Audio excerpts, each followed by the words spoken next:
Hello everybody, welcome back to Making Records with Eric Valentine. That's me. This is the results for the Most from the Least Jam number 2 mix contest. I've selected a winner and we're going to announce that. We're going to meet that person and find out how they did their mix. We're also going to check out some other categories of stuff as well. There's some runner-ups that will get featured, some honorable mentions that will get featured, and we're going to do this new extremes category, which I think is going to be super fun. Some people expressed interest in the process of listening to these mixes, and so I thought I would share a little bit of that. I did a whole round of just organizing all the mixes, and you know, that was really just making it so all the mixes start at the same time. Just a quick sort of matching of levels, nothing too precise, just make sure they're all in the same ballpark kind of thing. And so once I got all that done, I was able to get into the actual listening. And that's the part that I think is interesting. So we'll do some of that. And I think for this, I'm going to show me, but I'm not going to show the screen while I'm doing this. I think while I'm just listening and sort of blurting out commentary off the top of my head, I'm not going to show whose mix it is. I think listeners, you'll be able to, you know, hear your mix if it comes up in the batch of stuff that I was able to get to and listen to. I'm definitely not going to do all 230. It took hours to do that. But you get to see me in this sort of like flow state of listening to things where I just pull things up quickly, listen, I have an initial reaction, which often is the most important. Have a few just quick comments about it and then move on to the next one. So here is a footage of me checking out these mixes. All right, I got all the beginnings lined up.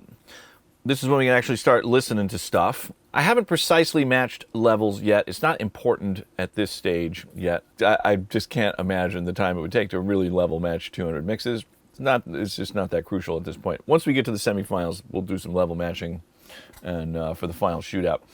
Everything's lined up. I thought it would be interesting. I did this last time too, to just let them all play at the same time. Just got to do this just to see what happens. So I put a master fader on here so we can turn it all down and not just hear one giant mush of digital clipping. But here we go. I don't know what we're going to get here.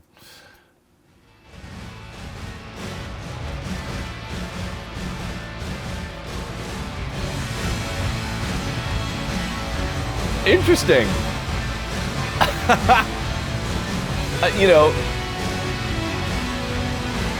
it sounds like a bunch of early reflections. Yeah, because all the mixes are not perfectly lined up. They're all just a little bit off. And each one has kind of a different voicing to it, you know? And so it just sounds like a bunch of reflections coming back off of different surfaces, different distances in a room. I was not expecting that. It's cool, yeah. Sounds like the song is playing in a kind of reflective room, you know, like maybe in your kitchen or something, you know. Interesting. Okay, let's start ABing some mixes. These are in no particular order. It's completely random. I just, you know, had a huge folder of all the mixes once I compiled them all and just imported them all. So it just happened in whatever order the computer universe wanted it to happen.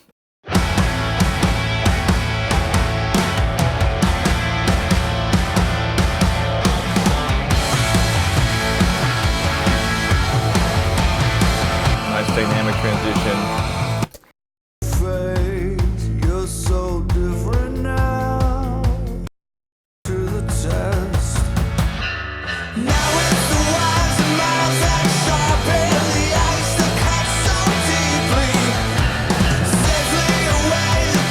Okay, that's a good mix, but I don't think it's quite a contender. There's some things going on with the compression on that one where stuff is kind of jumping out in a weird way to me. Like the compression is altering the dynamics that's in a way that sounds unnatural to me. Okay.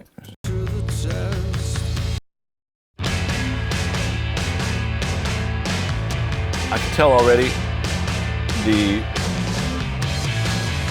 EQing on this one is too heavy-handed.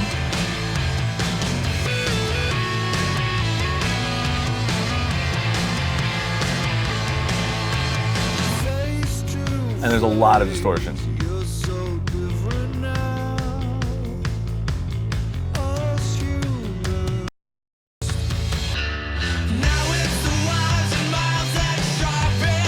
And I think on this one, the amount of distortion on the drums starts to steal from the real like impact of the drums a little bit.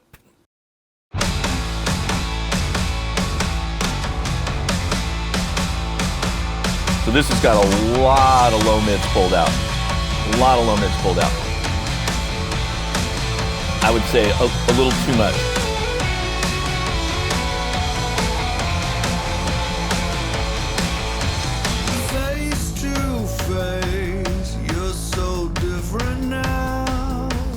Cool effect on there. Cool synthy sounding effects floating around in there. Nice vocal treatment.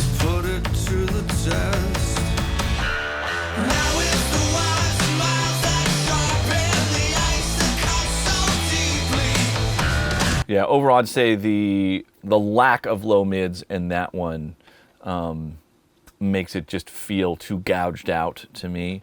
And then once you get in here, the high end on the vocals and the cymbals are just become one thing. There's no definition between those two. All right, let's see what we got next. Very clean, bright, wiry guitar sounds. Also, I'd say a little shy on mid-range.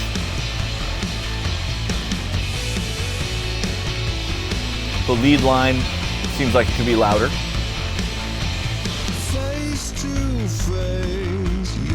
Kind of a cool, grindy bass sound there.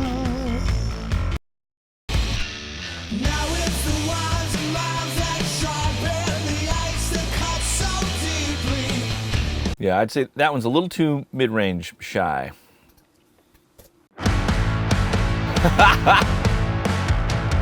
Now we have the other end of the spectrum. The very mid-rangey guitar voicing. And it's obviously intentional because they didn't do it on the lead line. Completely different kick drum sound here. Interesting. Let's put it to the test.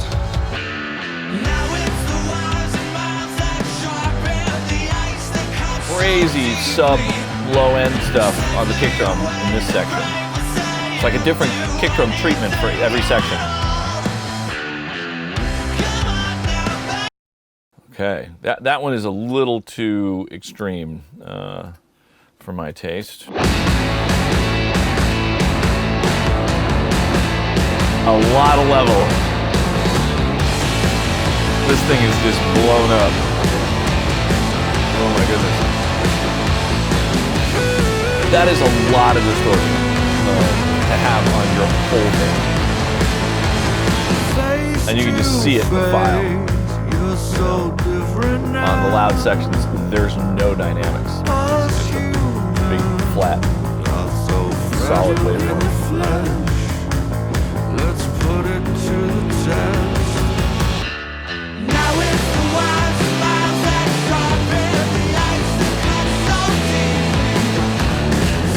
Yeah, I overall just way too distorted for my taste there. Just, you lose way too much definition with that much distortion.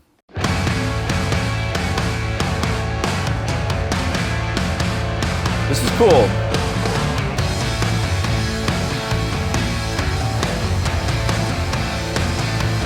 Cool use of the room sound on the drums on this one. I would love it. Oh, yeah. Very slappy vocal treatment.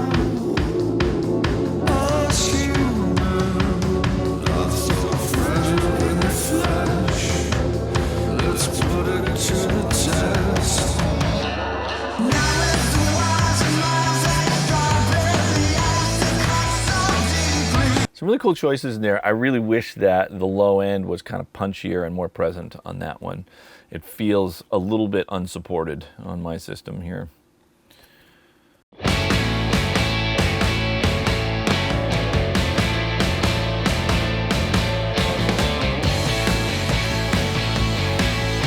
one's quite bright. Again, I'd say a little shy on low end. Cool treatment on that guitar.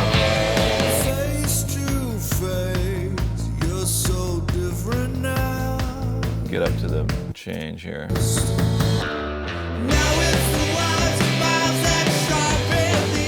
Yeah, it's cool, little light and low end, and I would say it doesn't feel quite explosive and powerful as it could.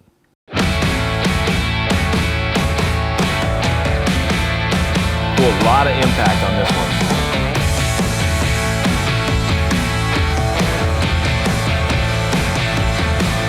And clean guitars, they're interesting.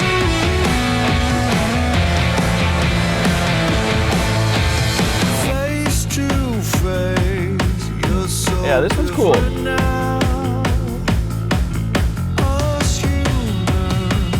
Cool treatment on the kick drum.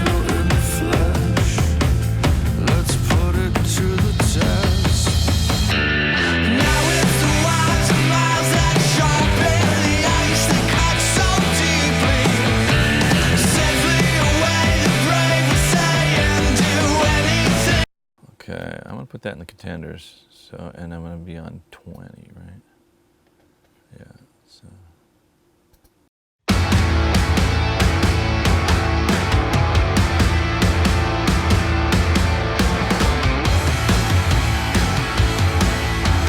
Started good. I would say not enough of a dynamic change when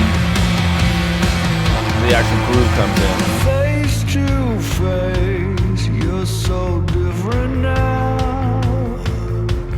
Us humans are so fragile in the flesh. Let's put it to the test.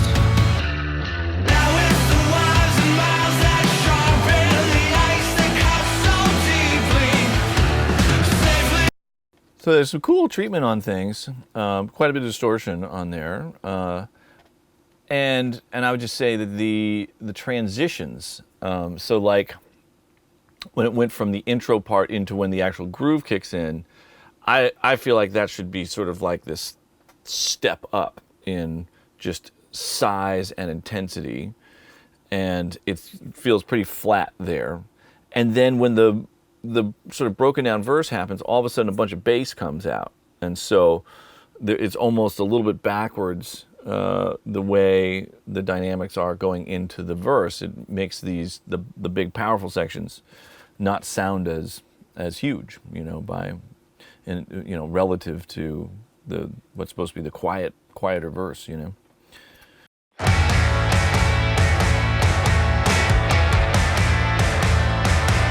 A lot of distortion.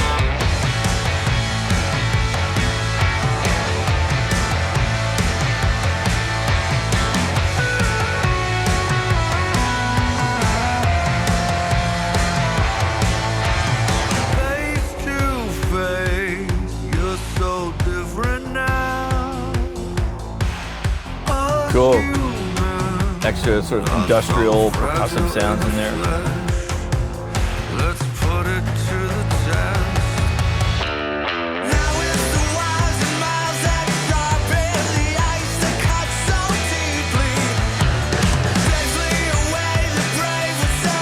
There's some highlights of me picking through these mixes and some thoughts about it. I'm gonna finish going through this process. Here we go. I've only got maybe another 200 mixes to go.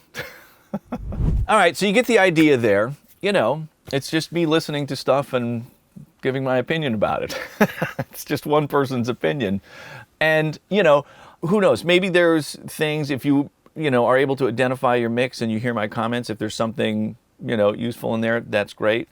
And if you don't agree, that's great too. There's lots of ways to mix stuff. There's not any one way to do this. Okay, so now let's get into some of these results. And I'm gonna kind of work my way up to the winner. I wanna do the honorable mentions and the extreme mixes first. I think it'll be a cool warm up to announcing the winner on this thing. So let's start with some honorable mentions. Man, there's some amazing stuff in here. So delighted by these. Okay, so for this, I am going to have the names visible so everybody can see who they are and stuff. I'm talking about how awesome these things are. So, okay, this first one, this is actually kind of an odd place to start, but it's definitely, I think, the most notable of the honorable mentions. Because imagine I'm listening through 200 mixers or so, and I get to a track, solo it, hit play, and this comes out.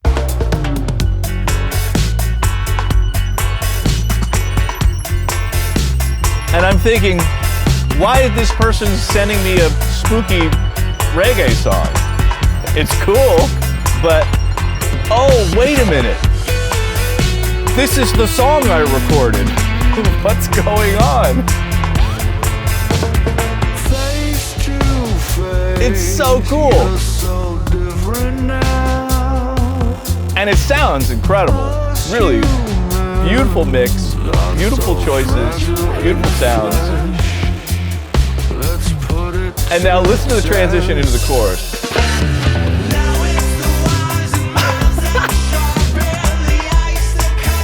It works so good. It's really cool. I could not have guessed or imagined in a million years that that was going to happen when I hit play on one of these mixes. It's really just blew me away. So cool. And okay, so that was incredible. And so I'm going to do my best with this name. Maybe Jurij Zohar. Amazing job on that. So cool. And I don't even know how much of that was the original stuff that I sent and how much was replaced or replayed or whatever. It doesn't matter. It's just really cool. Okay, so now this next one, now that I just turned on the names on these audio files and I can read this clearly, this is my friend Kian Reardon that got in here, who happens to be a Grammy Award-winning mixer. So I'm happy you made it into the honorable mentions, Kian. That's great. Okay, so the reason I saw him comment on Instagram that he was gonna, take a swing at this, and I'm delighted that you did. Okay, but what I wanted to point out in this is the treatment of the verse vocal. We'll listen to the first part. It's a good mix in every way. So check this out.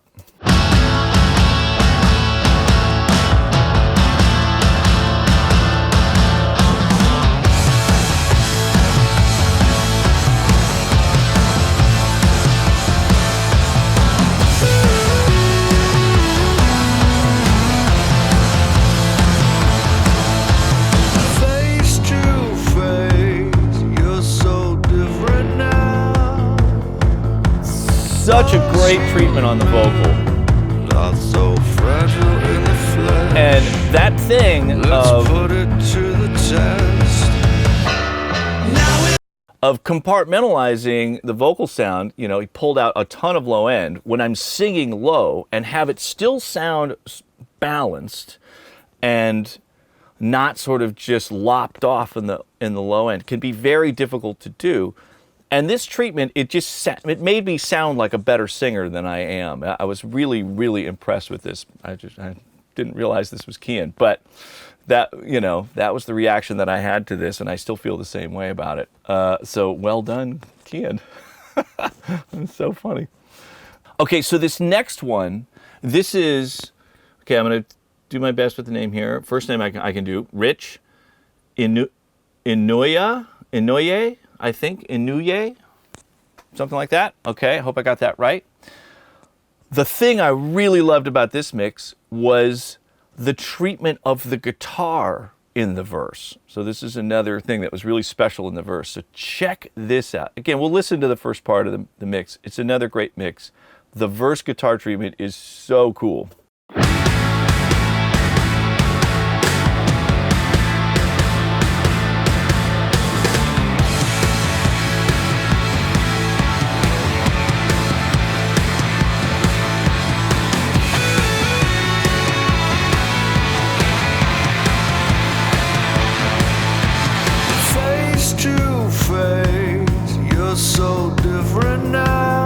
What the hell is that? I think it is the guitar that I played. Yeah, it sounds like the volume swells I played. What a cool treatment. This low, dark octave something on there. Or man, incredibly cool. And admittedly, my treatment on the verse guitar was pretty underwhelming. It wasn't anything special. It was just clean guitar with a little reverb and delay on it. And there was definitely cooler things that could be done with it. And I would say most of you did cooler things with the verse guitar than I did. And that one was a real standout. I just loved the mood that it creates with that dark texture. It's incredible. Okay, so now this next one, this is, maybe Dylan Wozniak. The thing that I really, really loved with this mix was the room sound on the drums. It's so good, really cool, and very different than mine in a really cool way. Check this out.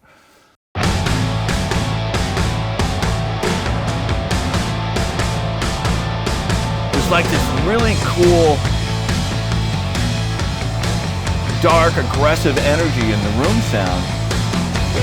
Again, it can be really hard to get without making the drums sound muddy. And it's so good on this. It's just like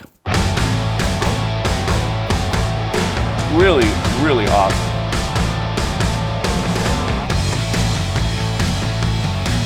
So well done on that, Dylan. Okay, now we're going to get into some of the extreme mixes. And it's absolutely one of my favorite parts of this because it's just a reminder that there are so many different ways to approach this. And mixing is so powerful. It can really dramatically affect the way this collection of sounds are really being experienced. And there's just wild differences between these different approaches. So let me pull this up. So for this, I'm going to leave the names out of it because I don't know if people want me to be pointing out how wildly extreme their mix is, but you might hear it and recognize it. And it'll be interesting to see, like, for the person who did the mix, if they didn't feel like this was an extreme choice to make, it might be interesting for them to know that at least for me, from where I'm sitting, this feels like a very extreme choice, and that might be interesting to know. And, these are all, there's no judgment here. These are all subjective choices, and mixing can be approached many different ways, and they're all valid. So I'm not trying to, point out flaws here. I'm just trying to point out that there's a lot of ways to do this. So check this out. Okay, so we're going to start with a collection of stuff that is all sort of drum balancing stuff. And so this first one is what I would say, of all the mixes that I listened to, has the least amount of drums in the mix. Check this out. It's an interesting choice. When it first came on, I thought, oh, that's an interesting choice. They didn't use the drums. And then I thought, oh, the drums are in there. They're just really quiet. Cool delay on the guitar there.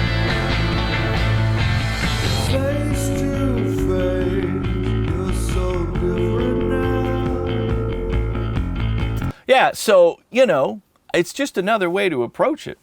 And by contrast, this mix would have what I would call, after listening to everything, the loudest drums in the mix. So check this out. Drums way out front. And a good, very, organic, natural presentation of the drums. They're well EQ'd. And I think,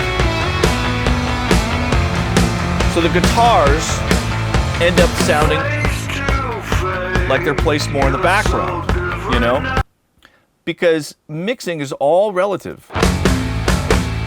So if you're going to have the drums that present, then by default, the other elements in the mix are going to have to sound like they're pushed back if there's going to be something that's pulled that far forward. And so you get incredible clarity and detail, in the drums. You hear probably detail in the drum performance that you don't hear in any of the other mixes. And the trade-off ends up being how powerful the other elements in the mix sound. So here's some more of that. So this one is just the least snare drum in the mix. So check this out.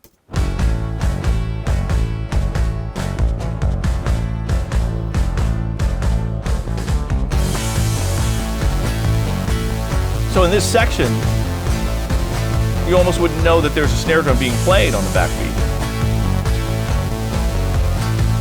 Sounds more like 4 on the floor, which is certainly a valid approach to take. You don't have to have a snare drum, you know. And then, by contrast, this is probably the loudest snare drum of this stuff.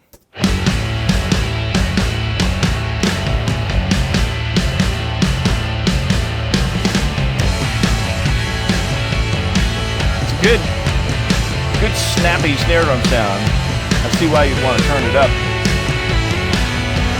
But I think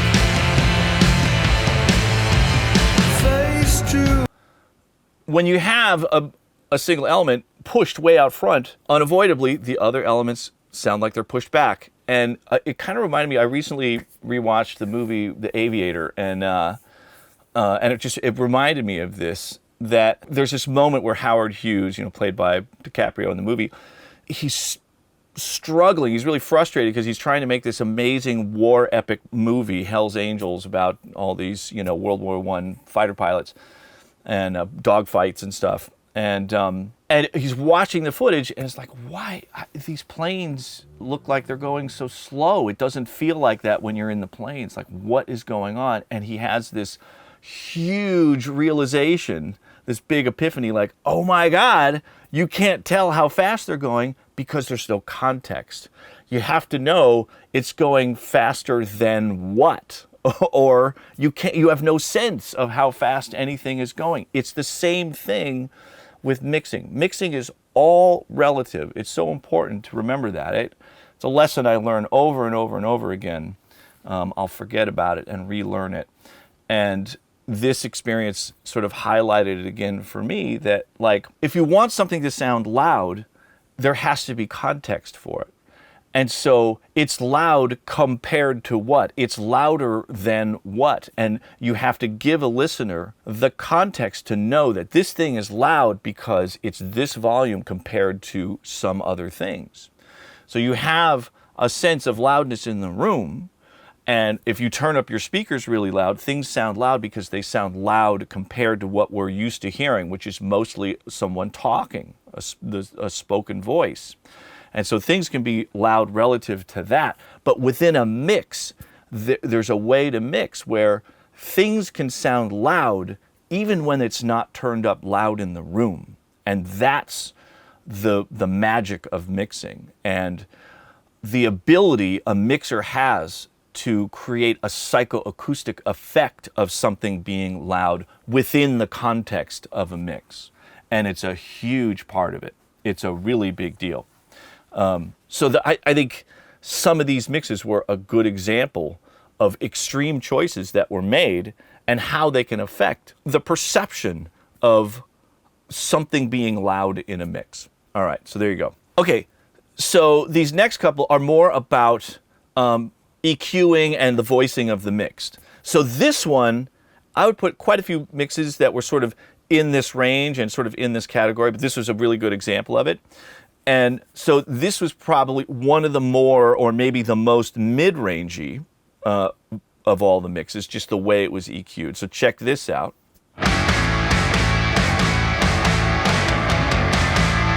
And you can see all this mid-range right here. And I think it's probably mostly the guitar that's, contributing that. And then by contrast, here's another mix which probably has the least amount of mid-range. Check this out. So you can see this big valley right here, And listen when you switch between these. It's a wild difference.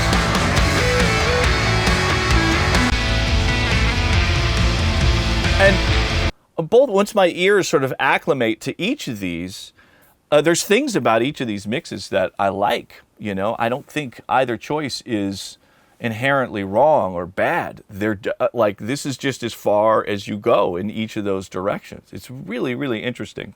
Okay, so now we have a category of like the character of the mix. And, you know, when this song was performed and conceived, the idea was to have this be as like powerful and punchy and explosive and bombastic as possible. And so much of that comes from the mixing. And so it was interesting to me that there was one person that made the choice to have this be sort of as gentle as it could possibly sound. A very, very interesting choice. So check this out. You can take these performances and make them sound not bombastic and explosive at all. You can take it all the way in the other direction. Check it out.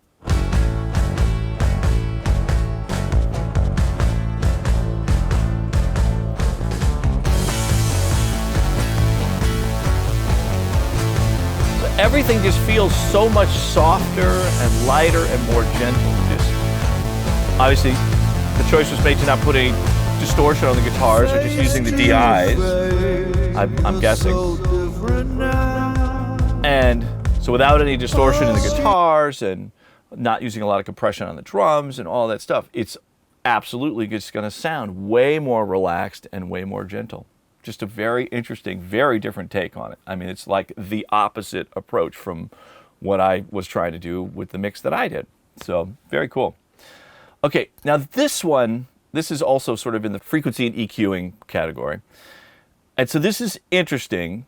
So when it starts off, and we're going to be looking at the spectrum analyzer.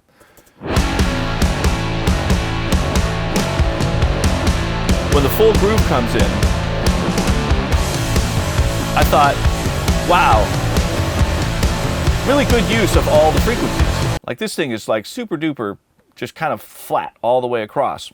And in theory, that could be really beneficial. Like if you're really using all of the frequencies equally, the mix would potentially sound louder overall in whatever context that it was being played. And it caught my eye because I had the spectrum analyzer going as I was listening through all this stuff. And it just reminded me that a long time ago this was late 90s, maybe early 2000s when it finally came out. I can't remember now. I think this was late 90s. And so this was this more sort of like industrial type project called Snake River Conspiracy. There's an episode about this project, they did a cover of a Cure song for this thing. And one of my goals on this project was to try and flatline the frequency response back then. And for the reason that I just explained, the idea was that this thing will actually just, come across being louder if you're just making use of all the frequencies, and it still feels musical with everything being pretty much around the same volume. There's a song on there called Vulcan, and that was the song where I really tried to do it. And back then I was using a gold line spectrum analyzer, that's just one of these LED third octave spectrum analyzers, little LED bar graphs, showing up, bouncing up and down. And I tried to just flatten it out. After I saw this mix, I was like, I wonder if that Vulcan mix still looks really flat on a spectrum analyzer. And so I pulled this thing up, and you can check it out. It's really funny. You can already see there's a bunch of stuff all the way up here.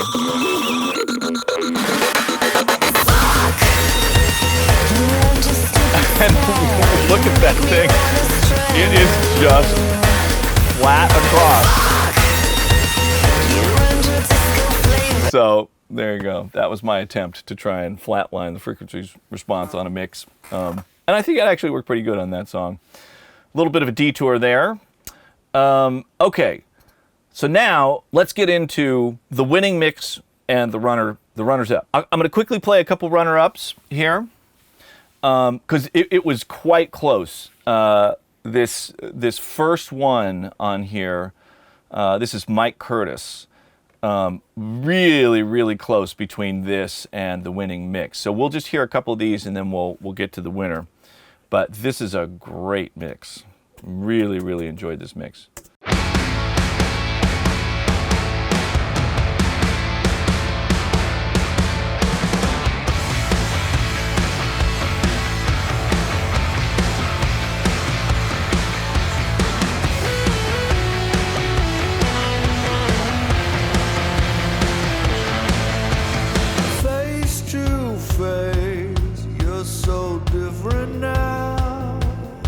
And this one feels pretty similar to my original mix, and so just guessing that they use some of the stuff, yeah, some of the same tools and techniques that were used in the original mix. But man, great mix. Okay, so then this one I really, really liked. Very, very cool quality in the drums on this. Check this out.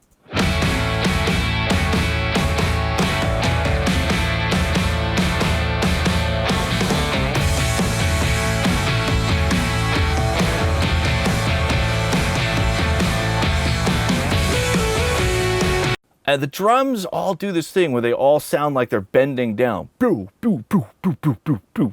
It's such a cool quality to emphasize in the drums. I just really enjoyed that mix. That one was close too. And so I'll just breeze through a few more of these. There's a bunch of great mixes to check out. Yeah, so that was Michael Klein. So here's Tim Maxwell. Great sounding mix.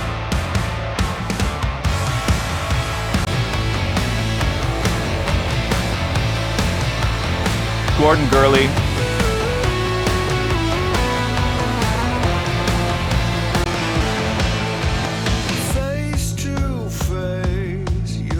Here's Pascal Garnon. Brian Fisher. Let's put it to the test.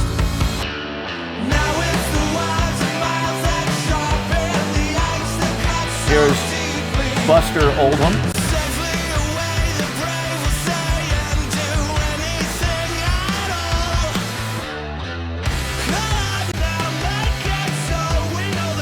Kyle Caton.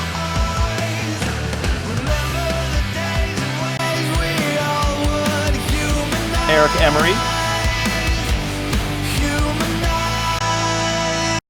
Here's Igor Rogovic.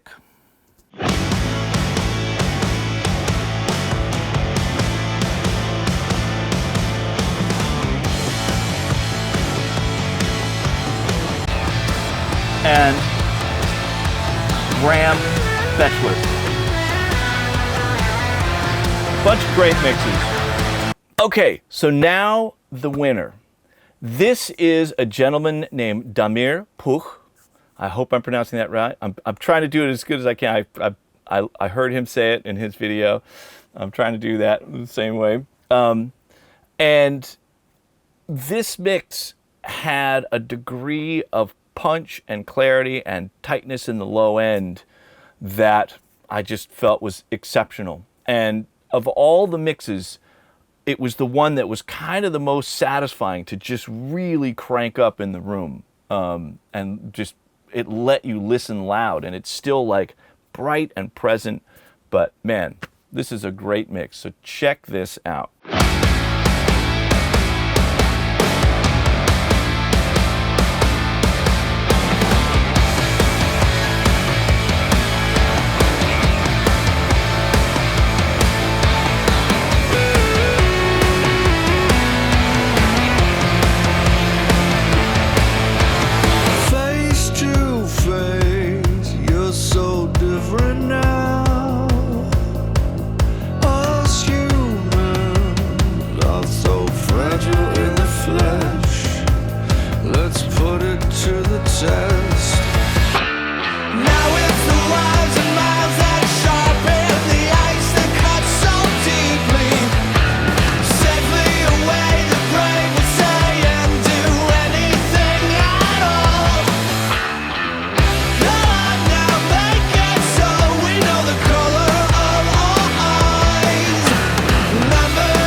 Man, great job. What a great mix. It comes in so strong. It's really satisfying to listen to. So Damir was nice enough to make some videos for us to check out. Lets us know who he is, shows us around his studio a little bit, and deconstructs this mix, because this was not done in Pro Tools. After discussing it with him, we agreed probably best to have him do the deconstruction so I don't lose my mind trying to figure out how to, get it to work. And he does a wonderful job of it. So check this out. Here is Damir Puch. Hi, Eric. Hi, everybody. First, I would like to say big thanks for the opportunity to be on this channel and to participate in this mix contest. I am super excited to have won this thing. My name is Damir Puch, and I am a music producer. I'm a songwriter, mixing engineer based in Skopje, Macedonia. I'm also a guitar player, and I'm probably more known for that. But in the last couple of years, my focus shifted almost exclusively to the production side. Together with my wife, who is also an amazing musician, amazing singer, we write, we produce, arrange, record songs for up-and-coming and established artists here in Macedonia, and I'm super grateful to be able to do that. I'm also doing some mixing and mastering remotely for international artists, and I would like to do more of that, so hopefully this helps a bit in that regard. And we do all of the stuff based off this room, which is a converted spare bedroom in our apartment. And this room needs to fulfill different functions and at different times, because this is a mixing room, this is a production room where we meet the artists. My wife does vocal coaching in here, so this place works around the clock, I can tell you that. I will do a quick walk around in a minute, but if you want to check out more of my stuff or you want to get in touch, I will leave my Instagram handle and my website here on the screen somewhere. So you're more than welcome to do that if you want. Here's a quick walk around the studio.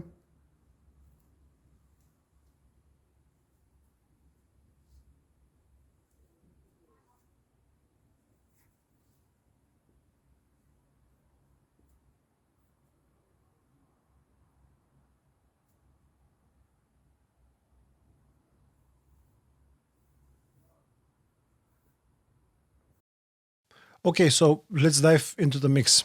For this one, I wanted to treat the whole process as a real life project as much as possible, especially in the sense that I wanted to respect the original idea, the reference mix, but also put my own stamp on it.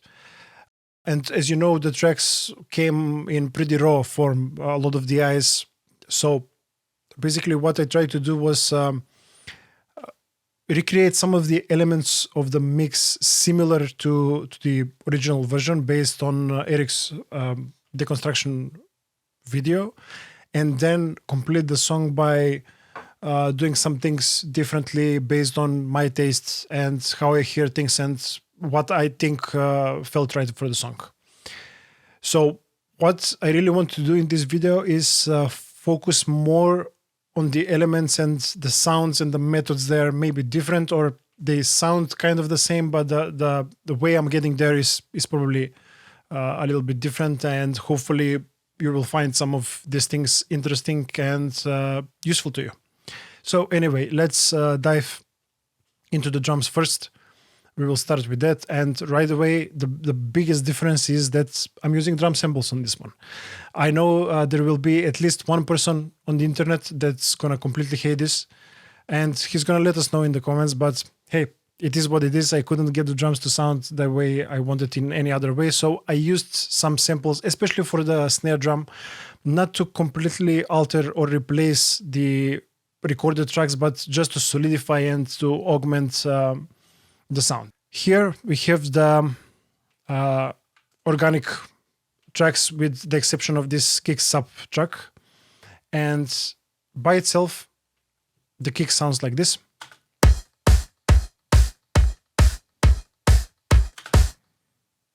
And now this is the sample I chose.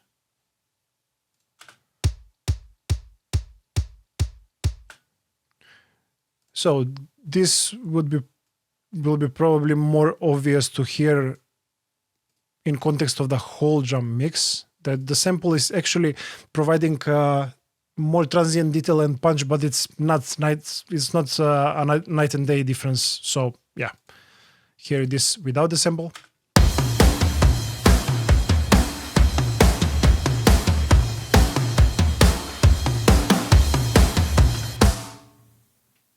And let's hear another section.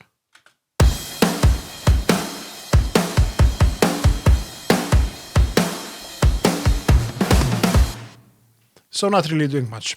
What's interesting here is the routing of some of the drum elements and another instruments as a whole, because I also try to emulate some of the routing that Eric was doing in his version by having a drum compression bus, then cleaner bus without compression on the drums, and the same for the instrumental bus. I'm doing similar things to an extent, but also routing some things differently.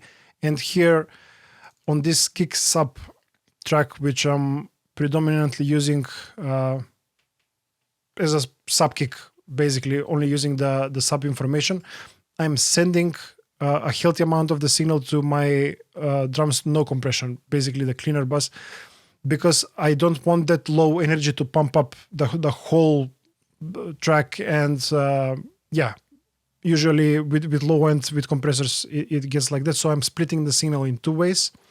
And here on the recorded kick tracks, I also have a parallel chain, which is labeled kick compression, but it's more like parallel compression, parallel distortion, parallel EQ. And the chain goes like this. Healthy amount of 1176 compression. The needle is probably pinned all the way down. Then it goes through an instance of spiff where I want to try to get this mid-range knock and exaggerated attack around the center mids. And then it's saturated in the high end. So basically the best way to hear this parallel chain is in the context of the full instrumental mix, when and it's pretty obvious when I mute the return of that chain, the kick really gets lost, and this has really a big impact on the sound.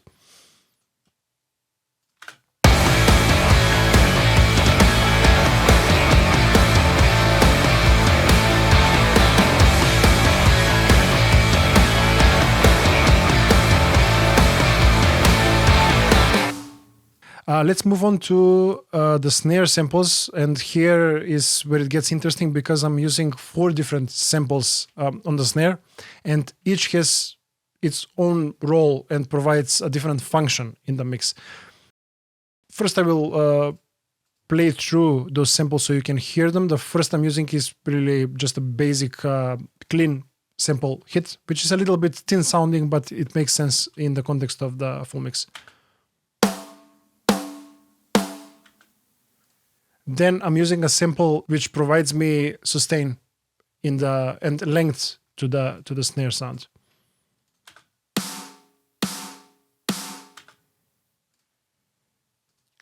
The third sample is actually pretty clicky and pretty pointy, and this is my transient sample, which controls my transient portion of the sound.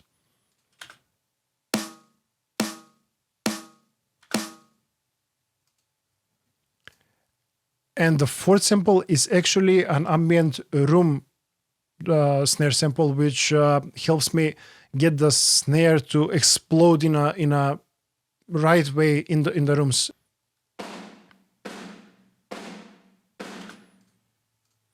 So on these individual snare samples, I'm not doing too much processing, just J37 tape. On the first one, I'm saturating the highs on the sustainy sample, and then I also do some saturation and then exaggerating the attack on the transient one. And those 3 samples are bussed to a snare sample bus that gets processed additionally, and the ambient snare sample goes to the drum compression bus straight away. And here on this one, let's see if we get something interesting. Looks like I delayed I put 2 instances of this eventide precision time delay by 10 milliseconds, so 20 milliseconds of delay, just to make it fit a little bit better with the rooms. Then heavy-handed 1176 compression, all buttons in mode, really slow attack, so I want that initial burst of energy to come through really well, and some EQ that exaggerates and focuses the attack in 2 different places, one around 900 hertz for that center mid-range punch, and some around 8.8K to really bring out the attack of the snare. So let me play the snare sample buzz by itself.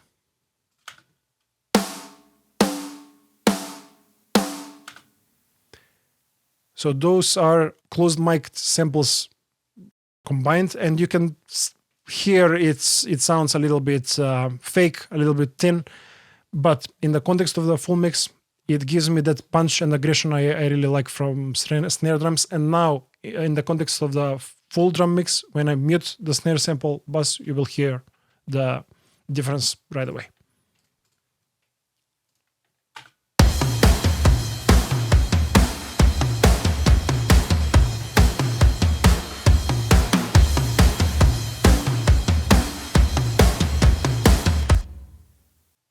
Next, I want to quickly demonstrate the sample used on the floor tom.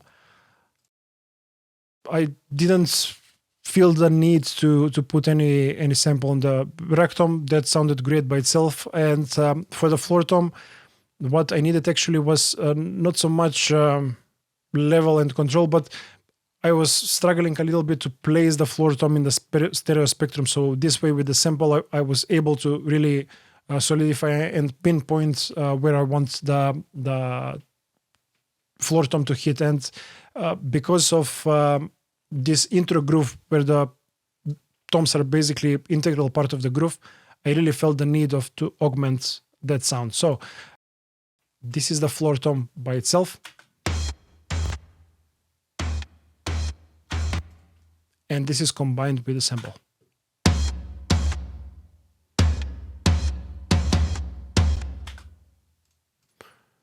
So that's a substantial difference right there. And let's play the whole instrumental, and I will mute the floor tom sample, and you can clearly hear what I was missing up to that point.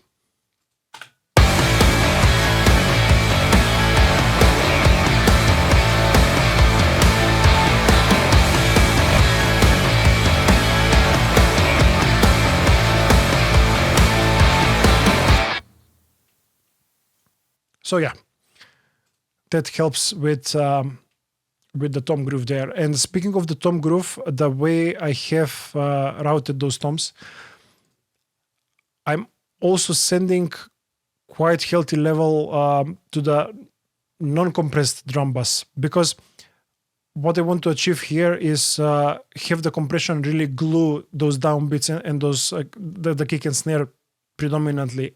But I also, because the part here that is playing, the tom hits are syncopated, I want them to dance around and be above the compression. I don't want them pulled all the way in to the drum compression, if that makes sense.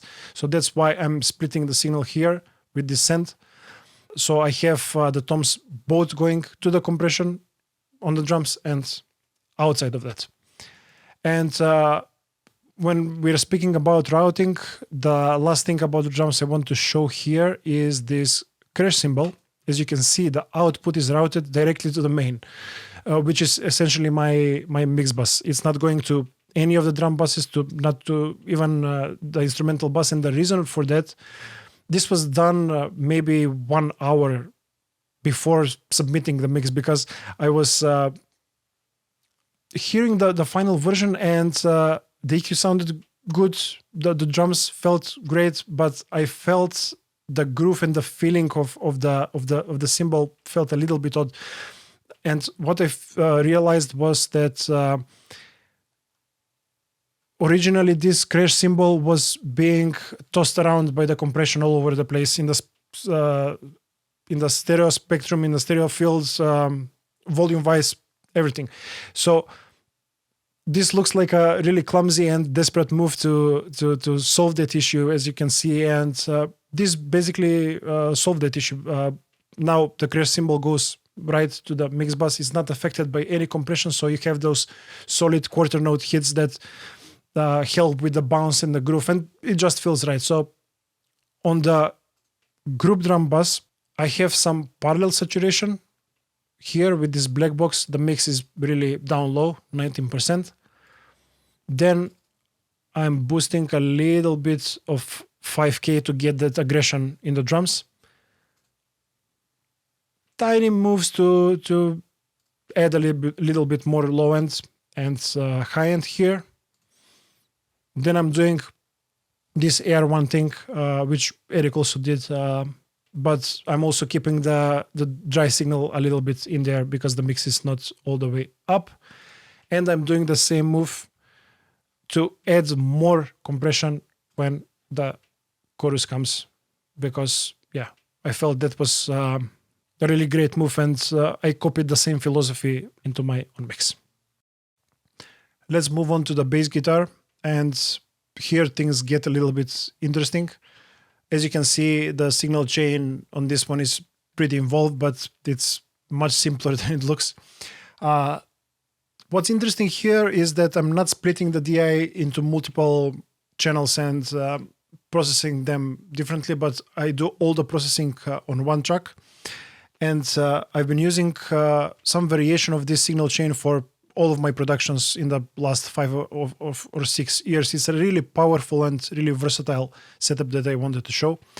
And I think the best way to demonstrate this would be to start from the most important part and now go linear plugin by plugin, if that makes any sense. So let's start with the fact that I'm using Saturn as a bass amp, actually. I am dividing the spectrum into 3 bands. The low end is kept really clean. The mid-range is where the heavy lifting happens, basically heavy saturation mode, but I'm still keeping a little bit of the dry signal, but by not having the mix all the way up. And then on the highs, also low drive setting, because I don't want to bring up all the noise and the hiss and the pick attack of the bass. And as for the speakers and mics, I'm using 2 different IRs. As you can see, they are based on an SVT 810 cab, one mic'd with 421 and the other is with U47 FET. Both closed mics, one each from the cab. So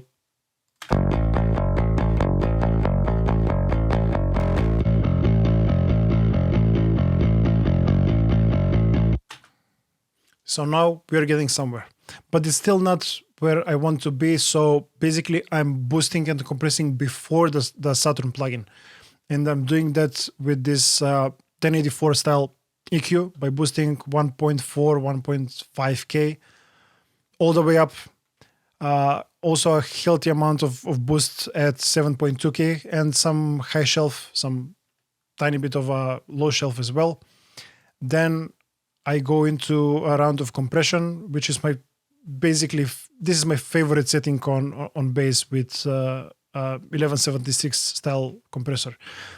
8:1 ratio and quick release, so I have some movement. It's not completely pinned down. And another EQ boosted 2K to bring even more of that high mid energy.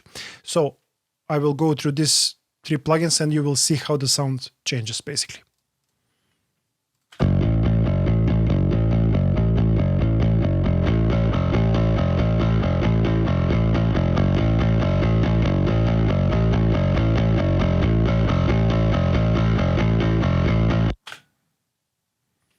Okay, so a lot better.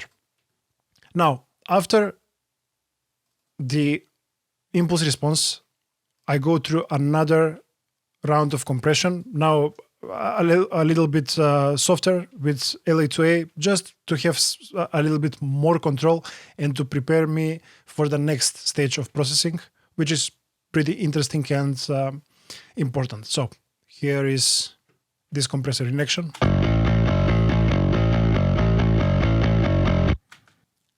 Now let's try to add a little bit more low end. So I'm doing this with this R bass plugin, adding 80 Hz energy. So you will hear the low end getting more substantial and more satisfying in a way.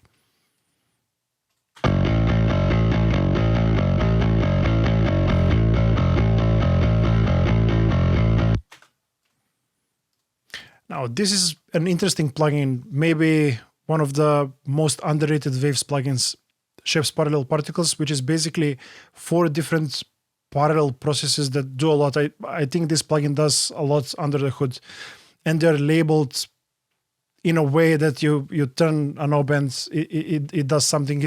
I really like this plugin on kicks, on bass, on any low end information, and you will hear how we take an already good bass amp sound and we push it even further. So yeah, this is really integral part of this whole signal chain.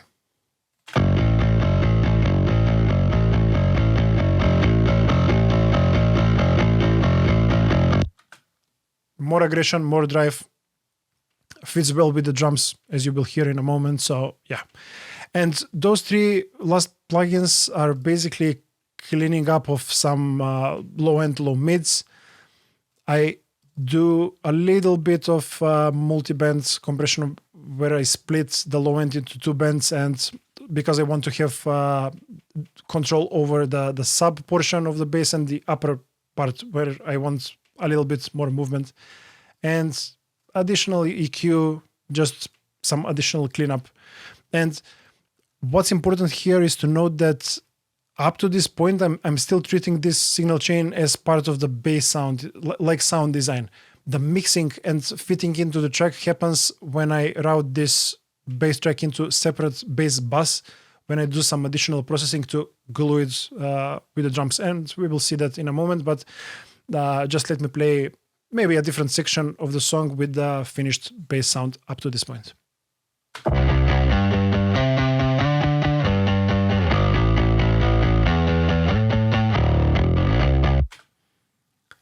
And what's interesting as well here is that on certain sections in the song, I am sending the bass to a bass chorus, which is a very 90s thing to do. And if we see the automation lane here,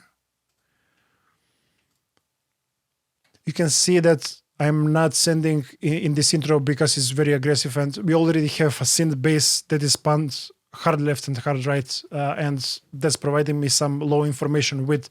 But on this lower section where we have the filtered bass, and especially in this chorus, I felt that it needed to expand a little bit more to the sides. So if I over exaggerate this chorus, you will hear the stereo effect that I was going for.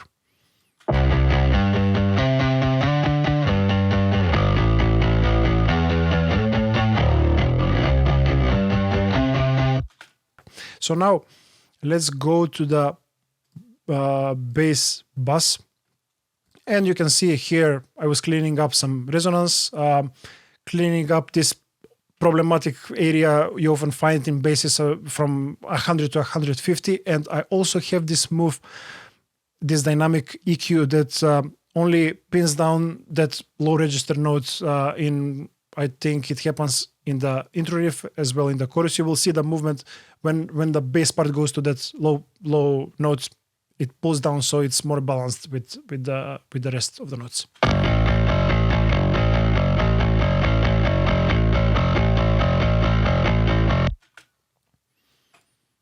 Now we go to another round of multi-band compression. The same move, just repeated and with more finesse to really make it gel with the drums.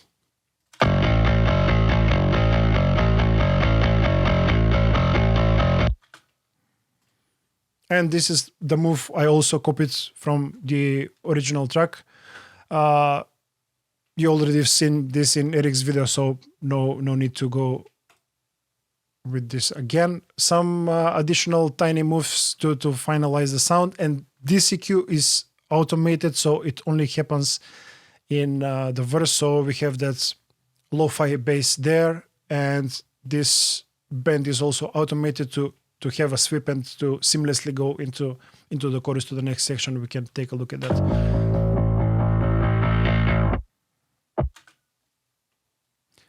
So now let's hear what would be the finished bass and the drums in combination, so you can really hear what's going on.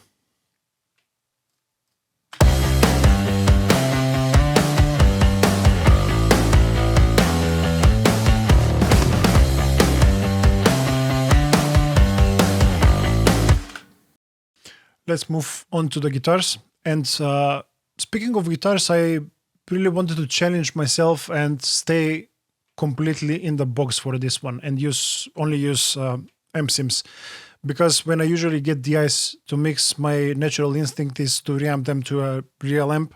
And although I use amp sims all the time, using them exclusively on a production is something I rarely do, and this was a nice challenge to try something new and to learn something new. So let's start with the main distorted guitars. On the left channel, I'm using Mercurial amp box, which is that has multiple modules, and this particular one is basically a model of a Marshall Plexi. Sounds great. Thanks to Mercurial for sending this plugin over. I had the opportunity to work with them on some presets. So if you get this software, you get some of my own sounds in there. So yeah, great sounding plugin. And what's interesting here is that I'm using Ignite Libra by STL Tones. And what it basically does, it allows you to load a bunch of IRs. And by moving this dot around, you're basically blending in different percentages of different IRs.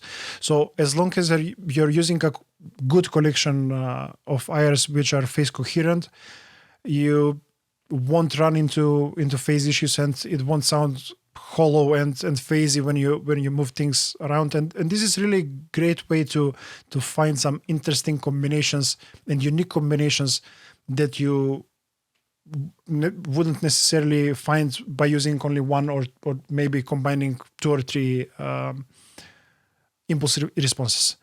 Okay, so on the right channel, on the main distorted guitar, I'm using Tonex amp model. I've been using Tonex for quite some time now, and I'm in this ecosystem. I recently got the hardware pedal, and I'm really impressed with what those guys are doing. Basic guitar amp based on Angle Invider, so a little bit more congested in the middle to contrast the Marshall type of sound on the left side. It's got the same impulse response loader but a different preset, so to maximize the difference between the two sounds, and the two sounds combined sound like this.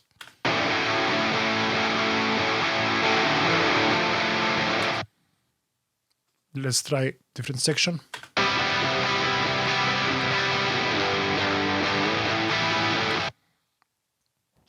And as you can see, those automation lanes, that's what I usually do with guitars. I try to treat different sections of the song a little bit different way, play with the settings, maybe adding some pedals in different section. And this is what I'm doing here in this intro.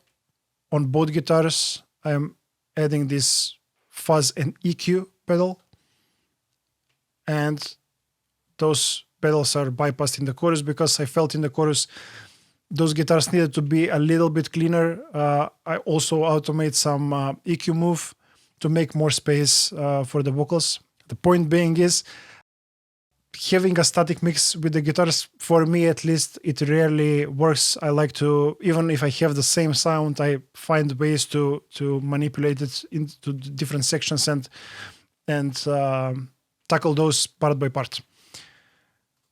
Okay, so here I have the cleaner guitars, which are not that interesting. Again, some Tonex model of a cleaner amp, some basic EQ, not much going on. And on the guitar bus, where the most of the processing is happening, I want to show you actually this cool plugin that it's not talked about that often. It's Shred Spread by brain works. And what this plugin does is basically it has three main controls that do the most of the sounds. You have mono maker function that I'm not using. You can take the signal and make it mono below certain frequency. This is turned off. You have the stereo spread, which I use a tiny bit, just 4%, because I feel if you overdo it, it sounds great on big speakers, but then on a little speaker or a smartphone, you lose the center and the guitar sounds a little bit weird. Let's put it that way. And what I actually like is this shred knob and this shred function. And what that does, it refocuses the high mids and the highs, and it takes away the shrill high frequencies and makes the sound a little bit more solid, more concrete. And you will hear, actually in the context of the whole mix, I will turn on and turn off this function, and you can hear how the guitars become a little bit more focused. Because personally, I'm not that much of a fan of that ultra high, aggressive, high end on distorted guitars.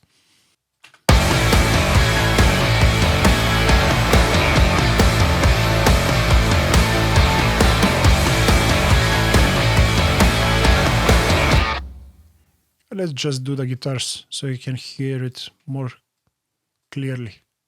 So with the shred off.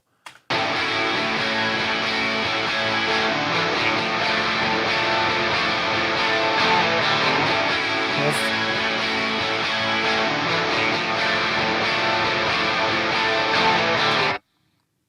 It fills out the mid-range in a pleasant way. So yeah, this is one of the plugins that is almost by default on my guitar bus for the last couple of years. And here I'm doing subtractive EQ in multiple instances, cleaning up resonances, cleaning up that low mid buildup. And this is the side chain that gets keyed from the vocals. So similar to what Eric did, I felt that guitarists needed to get away the most from the vocals in order to have the separation and to make the mix sound clean. So now let's talk about my routing in this session. That I mentioned some of the things early in this video. Basically, this is a variation of what I would do for every mix I do. And the basic principle is I have an instrumental bus that is processed in a certain way, and some of the elements I will send to the instrumental bus, and some of the things like vocals or guitar solos or some stuff that needs to jump out are sent directly to the mix bus, which is very lightly processed in terms of saturation and compression. So here you can see my main buses, the drum bus with the compression. It goes to the instrumental bus.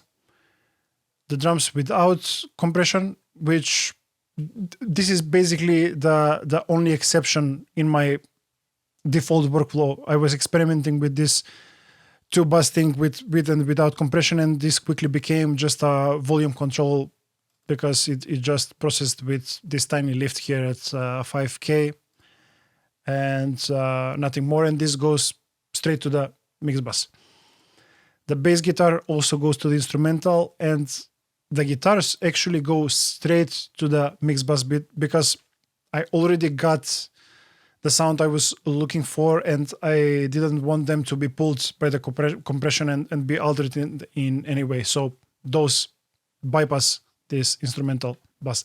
And the synths in the beginning, which are kept really low in the mix, go in this instrumental bus, but also they're sent to the main bus. So because they carry substantial low-end energy, as I told you before, with those elements, I really don't want them to alter the compression that much.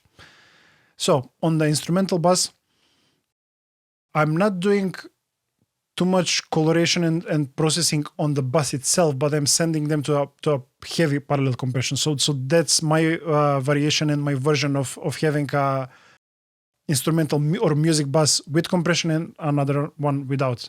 This is the way I do things because I tend to prefer the workflow with these parallel chains. Let's move on to the vocals now. And on this one, I want to show you some automation moves and some ideas with the sense, with the parallel processing that I do, I think those things will be the most interesting here. One thing I generally do with vocals is I take a gain trim plugin and I automate the gain in front of the compressor. So basically I'm altering the signal that the compressor sees. And in that way, I'm able to draw envelopes and have control over the breathiness of the vocal or some noises, or if I want to accentuate some parts of the words and stuff like that. And this is a really powerful tool, not to shape the sound, but also the feeling of the vocal. And I'm doing that here, maybe not to the extent that I would do a pop song, but still, there are some moves that are worth showing here. Face to face, you're so different now. Us, you. So here, I really like that breathiness in the vocal to come forward. Now. Those tiny details are really ear candies, and I like them. Here I have another automation. I think I am automating the reverb send, so I have a splash to fill out this space here. Now. Standard things you do. So now let's take a look at some of the effects used. Here I'm using TC 1210 spatial expander, which basically makes the vocal not be completely mono, but it spreads out a little bit to the sides. And this is a really nice effect that gives the vocal some personality. We can take a look at that. Face to face, you're so different now. Face to face, you're so different now. Now, let's take a look at the reverb. This is a move that I commonly do with my reverbs, where I put a heavy de-esser in front. So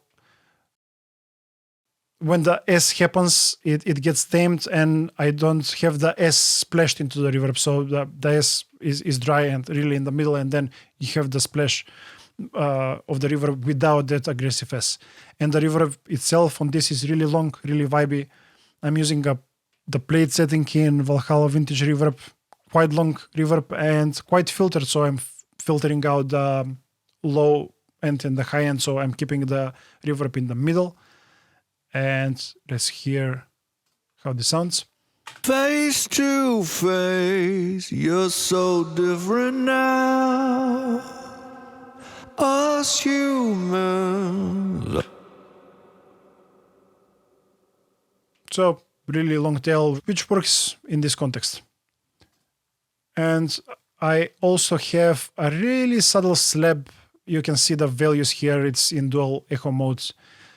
This is really subtle with really short delay times and no repeat. So basically it puts a vocal additionally into space and makes it glued together with the music a little bit easier. So now I want to show you the effect I did at the end with the vocals. I felt like this mini song needed some cool ending, some ear candy, if you will.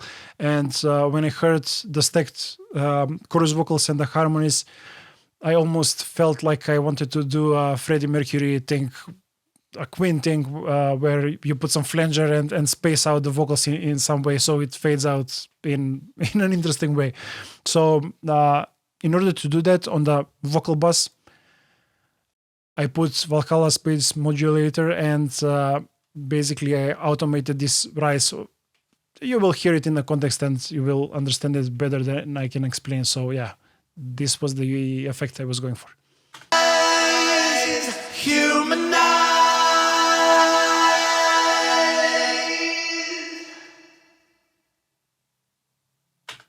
I think it ties the song in a nice way. So that would be all for now. I hope that you enjoyed this little presentation. I could speak about this mix and every parameter and every routing and every effect for maybe another 6 hours, but I'm sure you're glad I'm not doing that. Anyway, I hope that you enjoyed this as much as I did, and take care. See you. Okay, so thank you, Damir, for sharing your space, letting us know a little bit more about you, and doing this deconstruction. You know, as you said, it could take a long time to really go through every single tiny little detail in a mix, but I really appreciate you taking the time to share those details about your tools, tricks, techniques. Clearly, they're working, and the mix really came out great. And so, you know, after listening to all of this stuff, all of these mixes, I had sort of like a general overall feeling about all this whole round of mixing. And I'm including my mix in this as well. And it was really that I think this is just kind of present in a lot of modern mixing. It's become so available and so easy to access that it seems very pervasive in a lot of these mixes. There's a lot of distortion going on in these mixes, a huge amount, certainly way more than I used to incorporate in the era of mixing that I was trying to recapture with this most from the least experiment.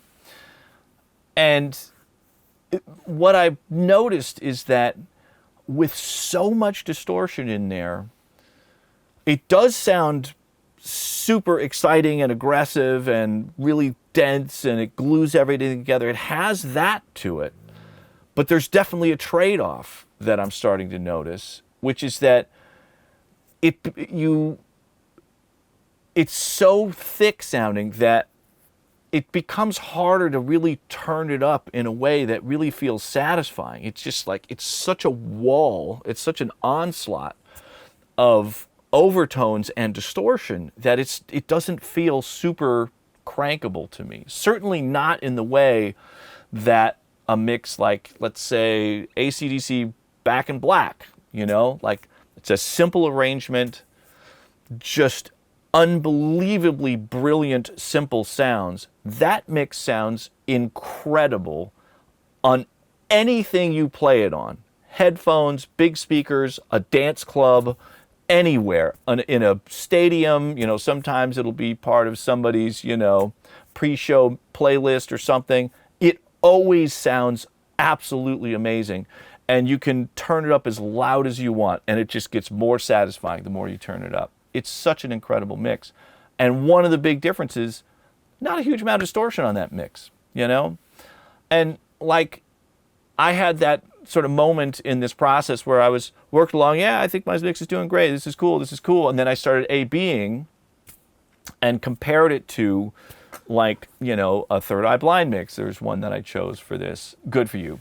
And so I noticed things that were different about these, and it was really sort of like this clarity and definition in the mix that I'd done before. And I made some adjustments to try and accommodate that. And one of the things that I didn't really go after at that point, I think I was just too far down the rabbit hole I was in at that point, was trying to rein in some of the distortion, because that was unquestionably one of the differences between those mixes. Back then, I did have some distortion elements that I would use, but nothing like the way it is now, where you can add a distortion plugin to every single track in your mix, for sure. And back then, there was certainly distortion, I would say relatively small amounts of distortion added to everything, from the tape machine, from using analog gear, you know, things like Neve consoles and stuff like that. Like, that stuff is in there, but it's a lower sort of base level of distortion that's being introduced on everything. And then I would choose specific places to introduce distortion. On the snare drum with like the Orban EQ, or I would use this tube driver. It was mostly things to, you know, enhance the drums. I didn't really do that on a bunch of other stuff. Maybe, you know, occasionally a wild, you know, radical choice to add some distortion to a vocal or something like that. But like, man, people love distortion these days, and I'm one of them. You know, I love it. It makes things sound cool. I think there's a cost to it, and so I'm going to do you know, a version of this song in this place. I've talked about this, that now I want to see what the difference is between trying to finish a song like this on my laptop, all amp simulators, you know, mixing in the box, it's all plugins, no real tape machines, no real analog gear at all, and see how far I could get with it. I was happy with the way it turned out. There is this last 5 or 10% in there, and I think part of it is in this distortion issue. Because I think when you don't have a distortion knob you can turn up on every single track, which kind of always sounds cool. Every time you put it on there and you turn it up, like, oh, well, that's cool sounding now. What it does is, at least for me, it doesn't force me to work harder on the EQ and compression aspects of things. And I used to spend way more time on that part of it when I was mixing back in the 90s and early 2000s, because those were the tools that I had. You know, it's like, I got to get this EQ right. I got to get this compression to sit right. I would experiment, try lots of different compressors, try different equalizers, keep messing with it, try and, you know, get it to sound right. One of the tools that I didn't have was a knob where I could just turn up distortion on things. So I'm very curious about this. So I'm going to do another mix of this song where no holds barred. I'm going to be able, I can use whatever I want in this place. And so I'll put everything through a real tape machine and use real compressors, real equalizers, all of that stuff, and see what kind of a difference it makes. And I'm going to do the experiment to see how good can I get this thing to sound without leaning on my distortion crutch so much. So I'm very curious about that. Curious to see what you all think about it too. Okay, so there you go. There's the most from the least Jam number 2 mix contest. Congratulations to Damir, all the runners-up, the honorable mentions, all the extreme mixes that were so cool and notable, and congratulations to everybody that participated in this thing and sent in just an incredible collection of mixes on this. I really, really appreciate everybody participating, taking an interest in this, and getting involved with it. I really hope there's something, you know, useful and interesting for you in this whole experience. It's great for me, man. I love hearing this stuff. I always learn stuff in these contest things. It's really, really fun for me. And of course, I will be sending the coveted Behringer BC 1200 7-piece drum microphone set to Damir. You got that to look forward to. Now devalued with my signature. And I'm also going to send plugin licenses. I'll offer one to Damir. And for the first 2 runner-ups and the first honorable mention, just, you know, I think they're very deserving of some sort of, you know, prize on those. So I'll send you an email. If you don't already have the plugin, I'm happy to give you a license for it, just to show my appreciation for y'all participating, doing such a great job on this thing. So, again, thank you all for supporting this crazy Audionaut Institute, and I will see you in the next video. All right, bye.